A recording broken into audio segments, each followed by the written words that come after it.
আপনাদেরকে বিরতিতে যাওয়ার আগে বলেছিলাম যে এই যে ট্যাবের টাকা গায়েবের যে তদন্ত চলছে সেই তদন্তে একের পর এক চাঞ্চল্যকর তথ্য উঠে আসছে। আচ্ছা, এই ট্যাবের টাকা গায়েবে তদন্তে নেমে দেখা যাচ্ছে যে যেন শিক্ষকরাই মূল চক্রে। দেখুন, আমরা মালদায় দেখিয়েছিলাম আপনাদের একদিন আগে যে সেখান থেকেও প্রাথমিক স্কুলের এক শিক্ষককে গ্রেফতার করা হয়েছিল, মালদা সাইবার ক্রাইম গ্রেফতার করে। আর এবার চোপড়া থেকে গ্রেফতার করা হলো প্রাথমিক স্কুলের শিক্ষক দিবাকর দাস। এবং এই দিবাকর দাসকে কলকাতা পুলিশ মনে করছে যে এই ট্যাবের যে টাকা গায়েব তার অন্যতম চক্রী, মূল চক্রীও বলছেন তারা। কিন্তু কেন তাকে মূল চক্রী ভাবা হচ্ছে? কিভাবে হতো এই ট্যাবের টাকা গায়েব? আর শিক্ষকরাই যদি এই চক্রের একেবারে সামনের সারিতে থাকেন তাহলে তো পড়ুয়াদের ভবিষ্যৎ সত্যিই অন্ধকার। কথা বলবো, আমাদের প্রতিনিধি অমিত রয়েছেন সঙ্গে। অমিত, একের পর এক জায়গায় এই তদন্তে অভিযান আমরা দেখছি। মালদা থেকেও এর আগে দেখেছি একজন প্রাথমিক স্কুলের শিক্ষক, তাকে গ্রেফতার করা হয়েছিল। আর এবার চোপড়া, যেই চোপড়াকে আমরা বলছিলাম পুলিশও মনে করছিল যে এই সমস্ত কিছুর এপি সেন্টার হয়তো চোপড়ায়, সেই চোপড়া থেকে প্রাথমিক স্কুলের এক শিক্ষক গ্রেফতার। দিবাকর দাস, কি তার পরিচয়, কিভাবে তার এই ঘটনায় যোগ?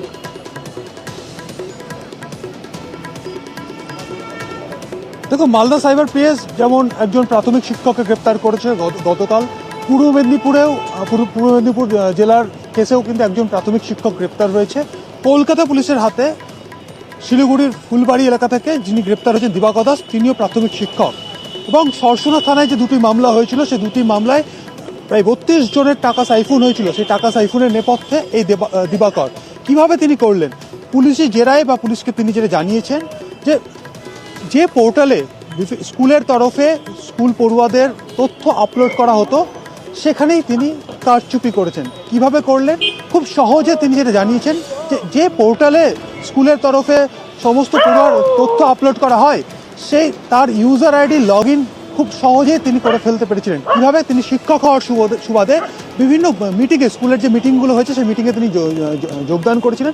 সেখানে প্রসেসটা বলা হয়েছিল, সেটা তিনি জানতেন। এবং পরবর্তী ক্ষেত্রে প্রতিটি স্কুলের লগ ইন করার ক্ষেত্রে খুব সহজে লগ ইন করা গিয়েছে, কারণ স্কুল কোড এবং জেলার যে ইউনিক আইডি রয়েছে, দুটো দিয়েই ইউজার আইডি হিসেবে ব্যবহার করতে হয়েছে। এবং পাসওয়ার্ড, ডিফল্টার পাসওয়ার্ড কিন্তু প্রত্যেককে শিক্ষা দপ্তর থেকে দিয়ে দেওয়া হয়েছিল।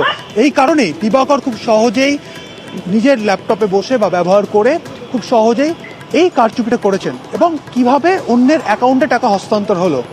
তার চোপড়া এলাকায় বাড়ি, চোপড়া এলাকার বিভিন্ন গ্রামে খুব সহজে বিভিন্ন ব্যক্তিদের মাধ্যমে তিনি এই বিষয়টি ছড়িয়ে দিয়েছিলেন যে অ্যাকাউন্ট নম্বর দিলে সেখানে সরকারের তরফে সরকারি প্রকল্পে 10,000 টাকা করে ঢুকবে এবং তার বিনিময়ে কমিশন দেওয়া হবে বা তার বিনিময়ে তারা একটা টাকা পাবেন।